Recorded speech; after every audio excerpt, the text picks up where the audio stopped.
साथ संगत जी, प्यार से कहना धान निरंकार जी।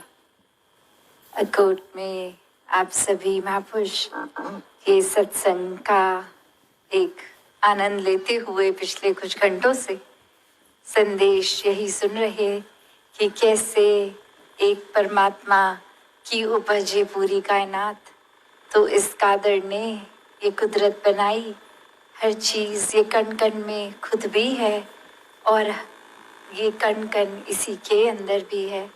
तो कैसे ये एकमिक होने का भाव, ये एक होने का भाव और ये परमात्मा कैसे फिर जैसे ये जगह का भी नाम अकोट है, अगर तोड़ के पढ़ा जाए तो ऐसे भी पढ़ सकते हैं एक की ओट, कि हम जब इस एक परमात्मा की ओट ले लेते हैं तो वाकई ही ये जीवन बहुत ही सुकूनमय हो जाता है। ये जीवन बहुत ही फिर चैन से, एक सहजता से, स्थिरता से, एक बहुत ही स्वाभाविक रूप में एक आराम से निकल जाता है, क्योंकि ये परमात्मा का एहसास जब हर पल में आ गया तो भक्ति में जीवन हो गया। हर पल में फिर ये वही बात जो युगों युगों से संतों ने समझाया है कि उम्र के किस भी पड़ाव में हो, जब इस ब्रह्म ज्ञान द्वारा इस निराकार को, इस परमात्मा को देख लेते हैं तो हर समय की प्राप्ति इसकी हो जाती है। हर समय की भक्ति ये भक्त करते हुए अपने सब कार्यों को निभा लेते हैं। तो कैसे ये परमात्मा के बारे में जब कोई सुनते हैं तो कोई अपने अपने अनुमान लगाता है कि परमात्मा तो यहाँ है, पर ऐसी कोई भी जगह नहीं है जहाँ ये है नहीं, इसकी मौजूदगी है नहीं।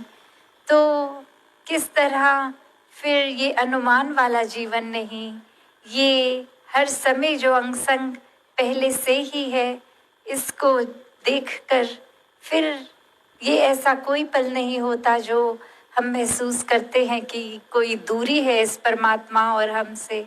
ये फिर आंखों के जो पलकें हैं इससे भी नज़दीक है ये परमात्मा। वो बात भी सुनी होगी कि संतों ने चेतन किया है, संतों ने हमेशा ये सोए हुए इंसानों को जगाया है कि जीते जी जीवन का असली मोल डाल लो, ये परमात्मा अपने हिस्से में ले आओ, इसकी पहचान कर लो, भक्ति भरा जीवन जी लो, ताकि फिर ये जीवन जीते जीते ही अगर कभी भी जब श्वास चले गए तो वो समय बर्बाद ना हो।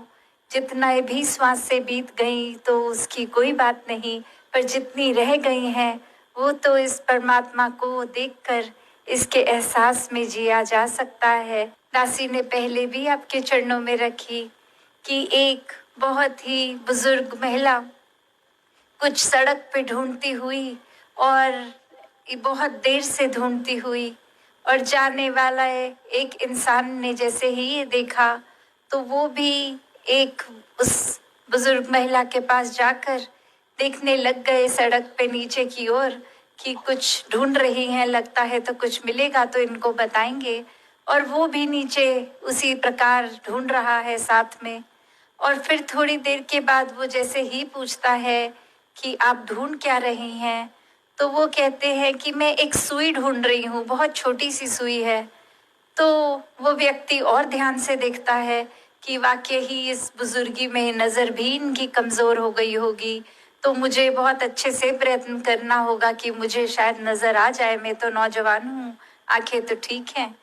तो थोड़ी देर और ढूंढने के बाद फिर वो उनसे पूछता है कि आप कहाँ खड़े थे जब आपके हाथ से वो सुई छूट गई थी।